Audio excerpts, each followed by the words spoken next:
नमस्कार। मैं राकेश परमार।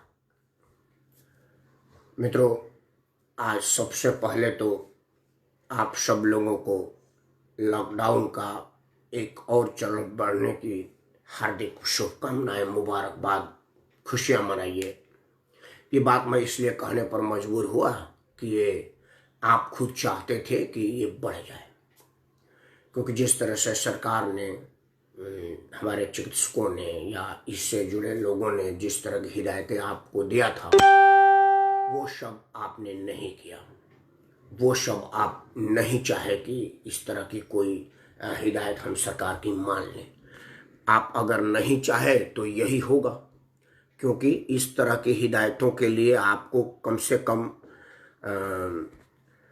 उन सब चीज़ों को पालन करना चाहिए था जो सरकार आपको बताती, लेकिन आपने ऐसा नहीं किया।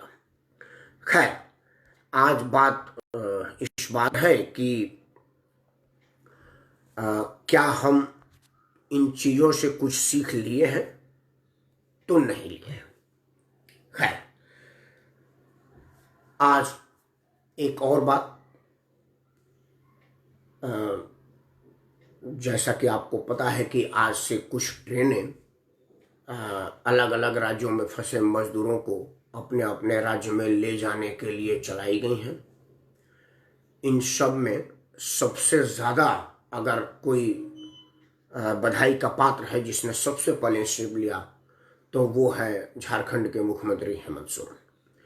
मित्रों, हेमंत सोरेन देश के सबसे छोटे राज्य के मुख्यमंत्री हैं। मेरे ख्याल से मुख्यमंत्रियों की उम्र में सबसे छोटी उम्र के भी हैं और अनुभव में भी सबसे कम अनुभव के हैं। मुख्यमंत्री वो पहली बार बने हैं। हालांकि पढ़े लिखे आदमी है, बीटेक है, इंजीनियर है वो, तो पढ़ाई लिखाई में तो उनको कोई दिक्कत नहीं, लेकिन उन्होंने जो राजनीतिक इंजीनियरिंग किया है वो काबिल तारीफ है।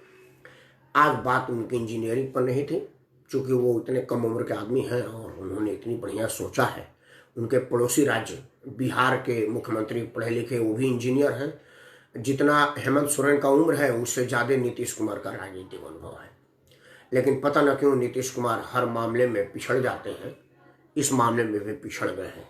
हालांकि एक और पढ़ा लिखा इंजीनियर दिल्ली का मुख्यमंत्री है, वो भी पिछड़ गया है। वो दोनों को लोग लफाजी और भाषणबाजी कर रहे हैं, जमीन पर कुछ काम नहीं कर रहे हैं।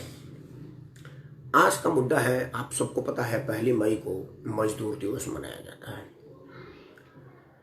ये सिर्फ मनाया जाता है, कोरम है ये। इसमें कुछ मजदूरों के भले के लिए, मजदूरों के जीवन स्तर को सुधारने के लिए, मजदूरों के हालातों को बेहतरी के लिए कुछ काम नहीं किया जाता। कम से कम 1990 से दिल्ली में मैं हूँ और मजदूरों और मजदूर संगठनों से सीधा जुड़ाव है मेरा, और मैं सीधा सीधा इस बात को कह सकता हूँ कि इसमें कुछ भाषण, जैसे आज अगर लॉकडाउन नहीं होता तो कुछ यूनियन वाले लोग रैली निकालते, कुछ लोग चंदा पर्ची काटते, कुछ नेता लोग कहीं कहीं जाकर के भाषण देते, उसके अलावा कभी कुछ नहीं होता। मेरा हेडिंग है कि मजदूर क्यों है मजबूर। मैं तो सबसे पहले आप जान लीजिए कि मैं जो आपसे बात कर रहा हूँ वो मोबाइल के माध्यम से बात कर रहा हूँ। ये मोबाइल ना कोई मजदूर ही बनाया होगा। हम जो रिक्शा पर चलते हैं, वो रिक्शा बनाना और रिक्शा चलाना भी मजदूर का ही काम है। हम जिस सड़क पर चलते हैं उस सड़क का निर्माण भी मजदूर नहीं किया है। मैं जिस घर में रहता हूँ इस घर का निर्माण भी मजदूर नहीं किया है।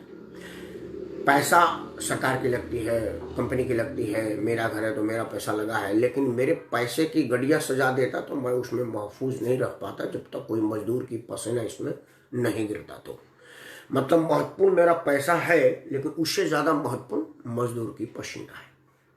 लेकिन बड़ा अफसोस की बात है कि हमारी सरकारों ने आज तक किसी मजदूर के पसीने का भाव ही नहीं किया, किसी मजदूर के पसीने का कदर ही नहीं किया।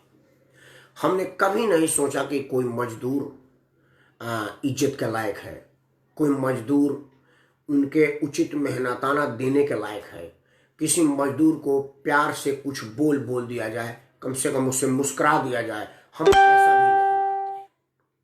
मित्रों, ये मुझे इसलिए कहना पड़ रहा है क्योंकि आप सुनते होंगे अभी अभी आपने सुना, हालांकि इसकी मैं पुष्टि नहीं करता क्योंकि किसी समाचार पर नहीं आई थी, सोशल मीडिया पर बहुत चला था कि सरकार ने लॉकडाउन की इस विषम परिस्थिति में भी हमारे बैंक लुटेरों के कर्जे को माफ कर दिया। मतलब जो लूट के गए थे, यहाँ बड़ा स्पष्ट कर दूं कि लूट का मतलब वो पिस्टल लगा करके लूट ही नहीं हुआ। ये तो पुराने जमाने के बेवकूफ लोग क्या करते थे जिनके पास अकल नहीं थी। अब बैंक के जो नए लुटेरे हैं वो पिस्टल नहीं लगाते, वो अपनी पैरवी लगाते हैं। बैंक वाला पैसा उनके यहाँ खुद जाकर के उनको दे जाता है और वो फिर वो पैसा लेकर के देश से भाग जाते हैं। ये नए तरह के लुटेरे हैं। मतलब उनके लिए कोई पिस्टल चाकू दिखाने की जरूरत नहीं होती। ये स्पेशल किस्म के लोग होते हैं। देश में 2-4-5% लोग ही हैं, लेकिन देश के 100% पैसा इन्हीं के पास है। बैंक का जो लूट का माल है, तो सुना है कि इन लुटेरों का पैसा माफ कर दिया गया। हालांकि इसकी पुष्टि मैं नहीं करता, इसकी सत्यता की मैं जिम्मेवारी नहीं लेता, क्योंकि अभी तक किसी समाचार चैनल पर या सरकार की तरफ से नहीं आया है। लेकिन मुझे आशंका इसलिए हो रहा है कि ये समाचार और सरकार में नहीं आया, मतलब लगता है कि ये समाचार सही है, मुझे ऐसा लग रहा है। खैर, बात उस पर नहीं, बात मजदूर क्यों है मजबूर पर। मित्रों, लॉकडाउन है। आप आज जो रेलगाड़ी चली उसमें देख रहे हैं कि कितनी भीड़ आई और कितनी हुई। एक आंकड़ा दिया गया समाचार चैनलों पर कि अकेले महाराष्ट्र में, मुंबई में 6.5 लाख बिहार के मजदूर हैं। ऐसी और जगहों पर है। अब ये सब लोग अपने अपने घर जाने के लिए परेशान हैं। यहीं पर मजदूर की मजबूरी पर चर्चा 2 मिनट। मित्रों, वो जो लोग यूपी के, बिहार के और गुजरात के या दक्षिण भारत के या जहां से भी जहां भी गए होंगे, उनकी कोई ना कोई मजबूरी ही रही होगी, क्योंकि वो सब घूमने के लिए तो गए नहीं है। अपना घर द्वार छोड़ करके, अपने बीवी बच्चे को छोड़ करके कोई आदमी सुदूर जाता है क्या? उसकी कोई ना कोई मजबूरी रही है, तभी मजदूरी करने के लिए वो जाता है। उसकी मजबूरी उसको खींच करके ले आती है। लेकिन जब वो वहां पर रहने की व्यवस्था में नहीं रह पाता है, तब जाकर के वो मजबूर होता है अपने घर, अपने जन्म स्थान पर जाने के लिए, क्योंकि उसको इस बात का आभास होता है कि भाई अब खाने पीने रहने वो का व्यवस्था मेरे यहाँ नहीं बन पा रहा है, तो यहाँ भूखे मरने से बढ़िया है कि हम गांव चले गए। यही मजदूर की मजबूरी पर आज का पूरा चर्चा है। आपका आशीर्वाद चाहूंगा। मित्रों, आप लोग सुनते होंगे कि सरकार ने एयर इंडिया को बेल आउट दिया है। बेल मतलब कर्जे से उबरने के लिए जो पैसा दिया जाता है। यस बैंक में अभी घोटाला हो गया है, उसको उभरने के लिए आरबीआई ने पैसा दिया है। स्टेट बैंक को कहा था कि आप उसकी कुछ हिस्सेदारी खरीद लीजिए। इसके पहले सिटी बैंक का हुआ था। आप पता चला होगा कि फलाना, मतलब बड़े बड़े कंपनियों का आप बेल आउट का नाम सुने होंगे। आपने क्या कभी ये सुना है कि सरकार किसी मजदूर को मजदूरी देने के लिए बेल आउट दे रही है? ऐसा कभी कोई सुने हो तो कृपया मुझे मार्गदर्शन करेंगे, क्योंकि मेरे जानकारी में ऐसा नहीं है। मैं ये नहीं कहता कि दुनिया की सारी जानकारी मेरे पास है, लेकिन जितनी मैं जानकारी रखता हूं उसमें मुझे पूर्ण भरोसा है मेरे अपने जानकारी पर कि कभी कोई सरकार मजदूर के मजदूरी देने के लिए कभी कोई बेल आउट पैकेज नहीं दिया है। अब इस कोरोना महामारी में ही ले लीजिए। कोरोना महामारी से उद्योग धंधे ठप है। पहले उन मजदूरों की बात कर रहे जो चौक पर बैठे रहते हैं, जिनको हम लेबर, चौक का लेबर बोलते हैं। हम उनको जाते हैं, दिहाड़ी तय करते हैं, ले आते हैं, काम कराते हैं, दिहाड़ी देते हैं, चले जाते हैं। उनका कोई एंट्री नहीं होती, कहीं कोई लिखित पढ़त नहीं होती। हमको 500 का काम है तो हमने 500 रुपया दिया, भाई ये थोड़ा सी ईंट उठा देनी है, ये 200 रुपये ले, 500 रुपये ले। उन दिन भर में उनका कोई मिला नहीं, 12-1 बजे तक बैठा है बेचारा, तो सोचा चलो यार 200 रुपये मिल जाएगी, रोटी को हो जाएगा। पहले उनकी बात करते हैं। वो ऐसे लोग हैं जो कहीं एंट्री में नहीं होते, कहीं लिखित में नहीं होते, कहीं उनकी कोई खाता बही नहीं होती। वो सब लोग भूखे मर रहे हैं, क्योंकि ये जो सरकार के लोग कहते हैं कि आज इतना आदमी का खाना देगा, उतना आदमी का खाना देगा, वो सब ड्रामा है। कहीं कोई खाना नहीं है। 2-4-5 लोगों को खाना दे करके फोटो खिंचवा लिया गया है और वो बस फोटो ही मूव कर रहा है। बड़ा हंसी आती है कि कई बार एक ही फ्रेम, एक ही एंगल का फोटो रोज दे, आज यहाँ दिया, आज वहाँ दिया। फोटो एक है, फ्रेम एक है, जगह अलग अलग नाम बताया जाता है, या सरकार इतना कर लिया। खैर, एक बहुत बड़ा घोटाला होगा, बाद में आएगा जब कोरोना खत्म होगी, तो उससे भी बड़ा महामारी खुलेगा, वो एक अलग बात है। बात यह है कि मजदूर का तनख्वाह कैसे मिले। लॉकडाउन में काम बंद हो गया। अब मैं बात टाटा बिरला डालमिया की नहीं कर रहा हूं, क्योंकि उन लोगों को तो सरकार बेल आउट पैकेज दे देगी, सरकार कहीं ना कहीं से उनको उबार लेगी, उनके हित की चिंता सरकार करती है। मैं बात करता हूं उन कंपनियों की जहां 10 आदमी काम करता है, 15 आदमी काम करता है, 20 आदमी काम करता है। आपको पता है देश में बहुत बड़ा इंडस्ट्री ये है जिनमें 10-10, 5-5, 15-15 लोग काम करते हैं, 20 लोग, 25 लोग, 50 लोग, 100 लोग, मतलब जो 100 से नीचे वाले कंपनियां हैं ना, इसकी संख्या टाटा बिरला के संख्या से ज्यादा है। और इनके पास जो टोटल मजदूरों की संख्या है वो बिरला, टाटा, अडानी, अंबानी को मिलाकर के ज्यादा है। लेकिन सरकार अगर मजदूर सोचती है तो अडानी, अंबानी, बिरला, टाटा की सोचती है, वो उन लोगों की नहीं सोचती जहां 10 आदमी, 15 आदमी, 20 आदमी काम करता है। अब बात करें 20 आदमी, 25 आदमी, 50 आदमी वाले मालिक का, वो स्टार्टअप पे काम चालू किया है या हो सकता है 10 साल से काम चालू किया, तो वो ऐसे लोग होते हैं जो अपना जितने भर का वो काम करते हैं उतने भर के ऑर्डर ले आते हैं, उतने ऑर्डर की पूर्ति करते हैं, उस पूर्ति के बाद वहां से बिल आता है, फिर वो अपने मजदूरों का तनख्वाह बांट देते हैं, उनमें उनका कुछ मुनाफा भी हो जाता है, एक तरह से उनका तनख्वाह आ गया। सर मान लीजिए कोई काम कर करा के 10, 20, 50 हजार रुपया की मुनाफा हो गया, आप उनकी सैलरी मान लीजिए या मुनाफा मान लीजिए। उनको कोई लाखों करोड़ों का टर्नओवर नहीं होता कि कोई 1 करोड़ 2 करोड़ उनका बचत हो रहा, वो 10, 20, 50 हजार रुपया बचा लेते हैं। आप जिस तरह से इधर उधर से वो उनकी सैलरी मान लीजिए या कंपनी का मुनाफा मान लीजिए। अब लॉकडाउन से उनका काम बंद हो गया, सरकार का कोई बेल आउट उनके लिए नहीं है, उनके बैंक में पैसा नहीं है, कर्जे का कोई गुंजाइश स्कोप नहीं है, बैंक उनको कर्जा देती नहीं, क्योंकि बैंक तो उनको कर्जा देती है जो पैसा लेकर के भाग जाए। बैंक सबसे ज्यादा सहूलियत से कर्जा उसको देती है, उसे पता होना चाहिए कि भाई पैसा लेकर के भागेगा तभी मोटी रकम मिलेगा। अगर बैंक को पता चल जाए कि यार ये कर्जा लेगा फिर हर बार किस्त देगा, तो इतनी पेपर आपसे मांग लेगा कि आप कर्जा लेने की कल्पना ही छोड़ देंगे, फिर आप प्राइवेट फाइनेंसर से जा करके लूटेंगे और उसी कर्जा में आप दबे रहेंगे। हमारे बैंक का यही है, दुखद है लेकिन सत्य है। तो मित्रों उन लोगों का क्या, उन सब लोगों में से मैं बहुत, जैसे मैं दिल्ली में रहता हूँ, श्रमिक सलाहकार का ही काम करता हूँ, मेरे पास जो कंपनियां हैं या जिन कंपनियों को मैं जानता हूं उनमें यही है 10 आदमी से लेकर के 100 आदमी, 200 आदमी तक का, और उनमें से 90 नहीं 99% लोगों की स्थिति यही है कि उनके बैंक पर पैसा नहीं है। ये काम करते, ऑर्डर जाता, फिर उधर से पेमेंट आता, फिर ये तनख्वाह बांटते। यही है इस छोटे मोटे कंपनी का, देश भर में ये स्थिति होगी। अब आप लॉकडाउन में कह रहे हैं कि आप मजदूरों का तनख्वाह मत काटिए, तो तनख्वाह देंगे कहां से? सरकार ने ये नहीं बताया है। सरकार अगर चाहती तो सरकार के पास, सरकार के खजाने के पैसा की जरूरत नहीं होती, उन मजदूरों का ही पैसा सरकार के पास इतना पड़ा हुआ है कि ये सारे मजदूर साल 2 साल तक बैठ करके खाते ना, तब भी कम नहीं पड़ता, पैसा बच ही जाता। वो पैसा है मजदूरों के ही हिस्से का पैसा। जैसे मित्रों मान चुकी, जैसे मैंने बताया कि मैं लीगल एडवाइजर का काम करता हूँ, लेबर मैनेजमेंट का, कॉर्पोरेट कंसल्टेंट का, तो मुझे इसकी जानकारी है। जैसे किसी कंपनी में ईएसआई का छापा पड़ा, उसने अपने बैलेंस शीट में देखा कि भाई आपने ये घर बनाने का लिखा था तो इसमें तो ईएसआई गया नहीं है, आपने वो रिक्शा वाला से माल लाए तो इसमें तो गया नहीं है, आप वो जो रिपेयर एंड मेंटेनेंस आपने अपनी गाड़ी की सर्विसिंग कराई इसमें तो ईएसआई लिखा नहीं है। मतलब जो रिपेयर, मेंटेनेंस, लोडिंग अनलोडिंग, इन सब पर ईएसआई पीएफ लगता है।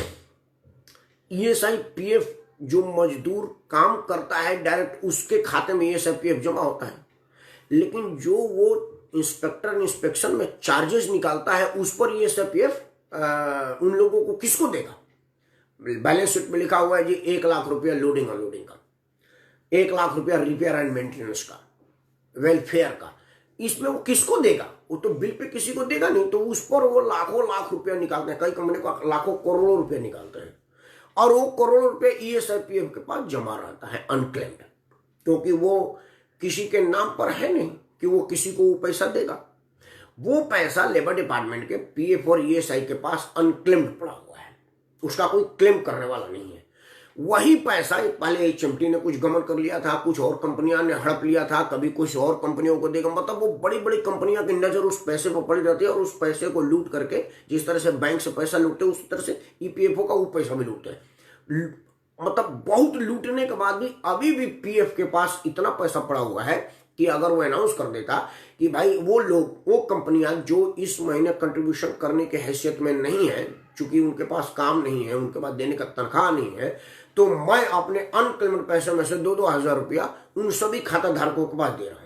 आज के तारीख में पीएफ के पास ये डाटा है कि कौन मजदूर का क्या बैंक खाता है, क्या पैन कार्ड है, क्या आधार कार्ड है, वो सब उनके पास है। डायरेक्ट उसके बैंक में पैसा भेज सकती थी अगर सरकार का मनसा साफ होता, मजदूरों के हित में होता तो। लेकिन सरकार को मजदूरों के हित में तुझ काम करना है, मजदूर के नाम पर मजे लेना है, राजनीति करनी है और मजदूर के नाम पर पैसा बांटने की और खाना बांटने के में लूट करनी है। अगर सरकार उसको चाहती कि मजदूरों को सम्मान से रहने की जीवन दिया जाए तो उन सबके पास बैंक में अकाउंट है, क्योंकि अब ईपीएफओ ने सबका पैन कार्ड, आधार कार्ड और अकाउंट मैंडेटरी कर दिया, जरूरी कर दिया है। जो एक आध लोगों को छूट गया है, पीएफ का फोन आ रहा है आजकल, मेरे पास भी कई फोन आ गया, वो आपका ना 3 आदमी का फोन नंबर छूट गया है, उसका नंबर डालिए। 2 आदमी का अकाउंट आपने नहीं दिया है, उसका नंबर डालिए। मतलब वो अपडेट हो रहा है। 90.90% तो अपडेट हो गया होगा, 2-4-5% कोई रह गया है तो उनको अपडेट करा करके और उनके माध्यम से पैसा भेजा जा सकता था।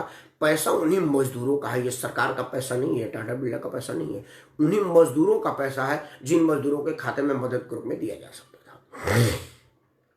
छोटे छोटे कंपनियों को उबारने के लिए सरकार ये कर सकती थी कि आप ईएसआई पीएफ इस बार मत दीजिए, मैं आपके बिहाफ पर जमा करता हूं, मेरे पास जो अनक्लेम्ड पैसा है उसमें से, जो रिजर्व फंड है, रिजर्व नहीं, अनक्लेम्ड पैसा, उसका कोई लेने वाला नहीं है, सरकार के पास है। और सरकार जहां घोटाला का गुंजाइश होता है या जहां सेटिंग गेटिंग होती है उनको वो कर्जा दे देते हैं, वो फिर पैसा वापस नहीं करते। तो वो जो अनक्लेम्ड पैसा है ईएसआई और पीएफ के पास, उसमें से कह सकती थी कि मैं छोटे इंडस्ट्रीज को बेनिफिट देने के लिए मैं कह रहा हूं कि आपके मजदूरों को मैं तनख्वाह दे देता हूं और ईएसआई पीएफ की कंट्रीब्यूशन मैं अपने तरफ से जमा कर देता हूं जो हमारे पास अनक्लेम्ड पैसा है। आप इस बीच मजदूरों की दशा दुशा सुधारने के लिए अपने तरफ से जो कर सकते हैं करिए, हमारे तरफ से छोटा संस्थान है।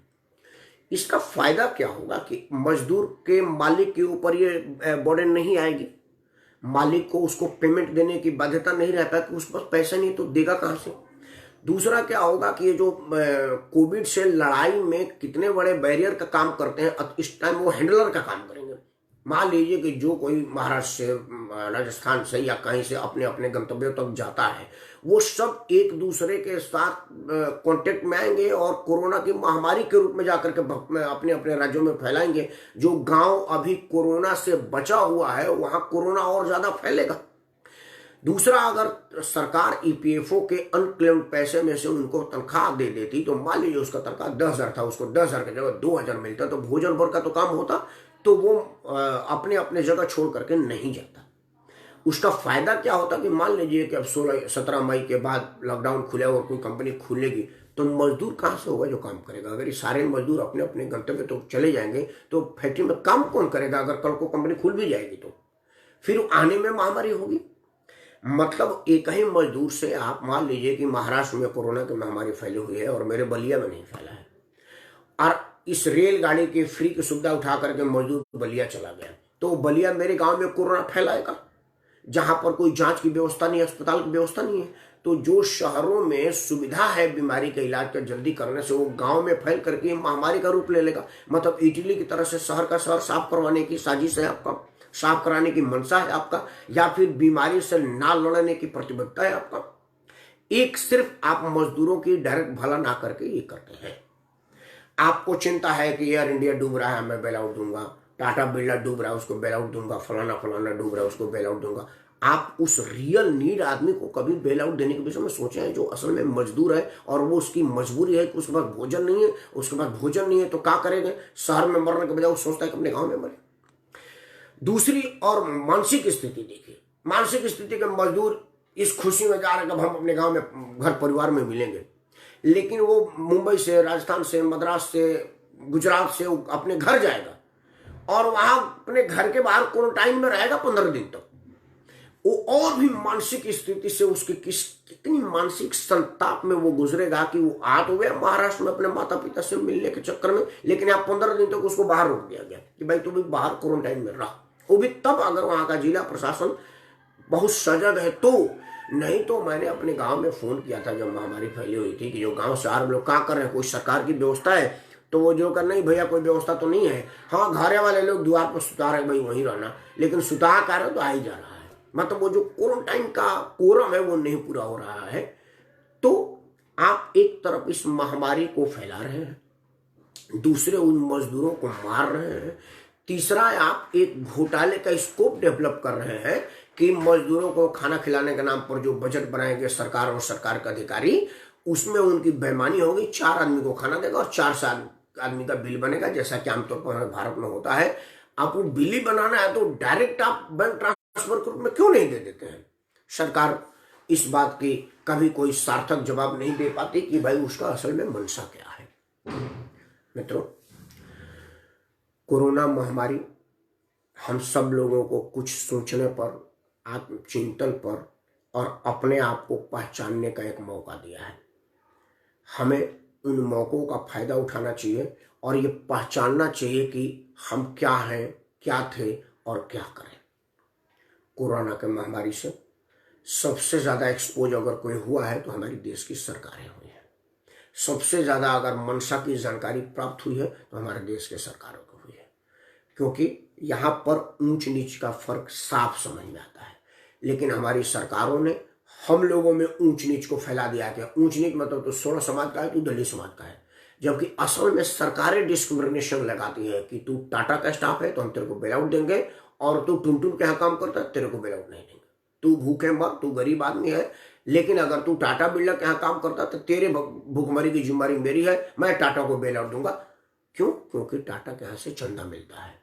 जो पैसा हम बेल आउट के रूप में देते हैं वो इनडायरेक्टली वहाँ पर चुनाव फंड के रूप में नेताजी के पास वापस आ जाता है। और वो जो 20-50-100 आदमी का गरीब आदमी के पास चाल नंगा नहाएगा क्या और निचोड़ेगा क्या वाली हाल होती है। मित्रों, हमें इन सब बातों को चुनाव के पहले जब नेता लोग आए तो उनको कोरोना के महामारी से पहले बताइए कि जब आप पर आती है तो आप उद्धव ठाकरे के लिए चुनाव का घोषणा कर देते हैं कि भाई महाराष्ट्र में सरकार अस्थिर ना हो, लेकिन और गतिविधियों पर रोक लगा देते हैं। जब आपकी आती है तो आप सोशल डिस्टेंस की धज्जियां उड़ाते हुए रेलगाड़ी में भूसे की तरह से भर करके आदमी को भेज देते हैं। जब आपकी आती है तो राजनीतिक गतिविधि करने के लिए राज्यपाल के यहाँ सरकार बनाने के लिए चले जाते हैं, उसमें सोशल डिस्टेंसिंग की बात नहीं करते हैं। और हमारे को अगर कोई तबीयत खराब हो जाए और पास ना बने तो सड़क पर पकड़ करके पीट देते हैं। इन सब बातों को बतानी पड़ेगी, लोगों को बताना पड़ेगा कि ऐसा क्यों हो रहा है। कुछ लोगों ने मेरे को मार्गदर्शन किया, मैं चाहता हूं कि पहले उन लोगों की बात पढ़ लो, क्योंकि उन बातों में कई बातें मिलेंगी। कनक भाई मुंबई से बात कर रहे हैं, नमस्कार कनक भाई। कनक भाई, लेकिन मुंबई में और कितने दिन रहना पड़ेगा? देखिए, ये सार्वजनिक मंच है, मैं कहूँगा तो भड़काऊ पोस्ट पर मेरे पर केस हो सकता है, लेकिन 17 मई तक तो सरकार ने कह दिया। अगर हम और आप ठीक से सुधरे नहीं तो ये 17 जून तक भी जा सकता है। मेरा अनुमान है कि ये पूरा मई और पूरा जून तक स्थिति खराब ही रहेगी, क्योंकि हमारे सरकारों ने ये ठाना है कि कोरोना को नहीं भगाना है। एक बीच का वाक्य जान लीजिए कि पंजाब के सरकार की बेखुफीपना से पूरे पंजाब में उस तरह से कोरोना वायरस की महामारी फैली है जिस तरह से जमात के जाहिलों ने फैलाया था। सरकार अपनी वाहवाही लेने के लिए, राजनीति लूटने के लिए अमरिंदर सिंह ने वहाँ क्या किया कि एसी बस भेज दिया नांदेड़ साहिब में। वहाँ वो सब आराम से बात कर रहे थे, लेकिन वहाँ यहाँ पर उनको बुला के ले आया दिया भाई आओ आप पंजाब में। अब पंजाब में आए तो उनका रहने के लिए कोई व्यवस्था नहीं थी। 4-4, 5-5 घंटा तक वो एक ही जगह बसों में बैठे रहे। दूसरा क्या था कि बसों में एसी था तो एसी से क्रॉस वेंटिलेशन नहीं हुआ, हवा बाहर से साफ आया नहीं और अंदर का हवा बाहर निकला नहीं। तो अंदर कोई एक आदमी भी अगर कोरोना से इन्फेक्टेड था तो वो सब लोगों को कोरोना से इन्फेक्टेड किया। नांदेड़ साहब में सबके सब पॉजिटिव नेगेटिव पाए गए थे, लेकिन जब वो पंजाब में आए तो सबके सब नेगेटिव पाए गए हैं और अब वो पंजाब में महामारी के रूप में फैल रहा है। तो अगर इस तरह की नियति सरकारों की है तो आप समझिए कि कोरोना से कब तक बचेंगे, कब तक लॉकडाउन का सहारा लेंगे। पंजाब की अकेले सरकार ने पूरे पंजाब में कोरोना को महामारी के रूप में तब्दील कर दिया है, एक सरकार की मूर्खता की वजह से। राहुल पाटिल लिखे हैं कि कोरोना वायरस लॉकडाउन में निम्न मध्यम वर्ग से हूँ, पीड़ित और प्रताड़ित हूँ, भविष्य के लिए सभी की तरह से आशंकित हूँ।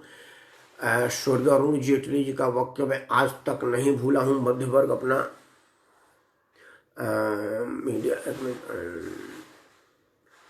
मध्य वर्ग अपना ध्यान स्वयं रखे। जब से ये कहा गया, ना तो भाजपा ने विरोध हुआ, न प्रधानमंत्री इस पर कुछ कहा, ना बयान वापस लिया गया, और सबसे बड़ी बात यह है कि भाजपा के वोटर ने भी इसका विरोध नहीं किया।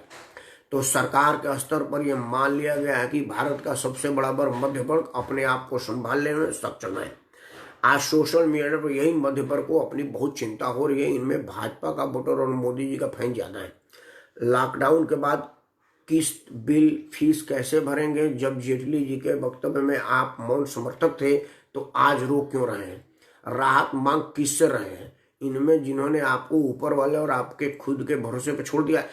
राहुल भाई, मैं यही कह रहा हूँ, मैं कोई मोदी के भक्त, मोदी के समर्थन और अरुण जेटली जी के बात का समर्थन और विरोध की बात मैं नहीं कर रहा हूँ। मैं कह रहा हूँ कि सरकारें हम ही लोगों को परेशान करती है, क्योंकि टाटा बिरला का तो बेल आउट दे देती है। तो हम जैसे लोग हैं जो 10-10, 20-20 आदमी को लेकर के कोई छोटा मोटा काम कर रहे हैं, इसी को मध्य वर्ग बोलते हैं। अभी लॉकडाउन में सबसे ज्यादा सुखी 2 ही आदमी हैं। एक तो टाटा बिरला को उन्होंने पैसे मार के बैठे हुए हैं, उनको मालूम है कि सरकार बेल आउट देगी, हमारे आपके बैंकों से पैसा निकाल करके, हमारा खून खींच करके। दूसरा वो आदमी जो सड़क पर पड़ा हुआ है, उसे कोई दिक्कत नहीं है, कोई लाज शर्म नहीं, कोई दिक्कत नहीं है, उनको तो भोजन से मतलब है, वो कहीं पर लाइन लगा के भोजन ले लेते हैं। दिक्कत में हम हैं कि जी वो 3 मंजिला घर है, गाड़ी खड़ी है, समाज में ठीक ठाक नाम है राकेश परमार, हाँ ठीक आदमी होगा, कोई काम धाम नहीं है यार, पैसा ठीक है कमाता होगा, और घर में कुछ है नहीं, भूखे मर रहे हैं, शर्म के मारे किसी से कहा नहीं है। तो सबसे बड़ी दिक्कत हम लोगों की है, मध्यम वर्ग का। और आप सही कह रहे हैं, देश में सबसे बड़ी आबादी हमारी है, सबसे बड़े बहुसंख्यक हम हैं, और इस लोकतंत्र में सबसे बड़े बहुसंख्यक का कोई सुनने वाला नहीं है। हाँ कंजेश भाई नमस्कार। अभिषेक सिंह लिख रहे हैं दिल्ली में सुधार न हो, तो इस पे प्रकाश डालिए।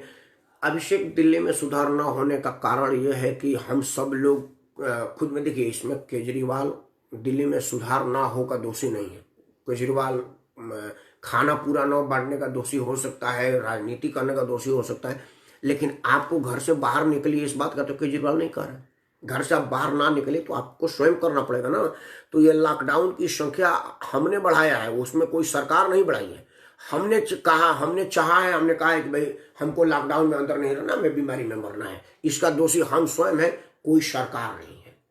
खैर मित्रों, आज अंतर्राष्ट्रीय श्रमिक दिवस है, मजदूर दिवस। पर मजबूर क्यों है, इस विषय में मैंने आपसे बात करना चाहा था, आपको बताना चाहा था कि मजबूर है हमारे सरकार के रवैये से,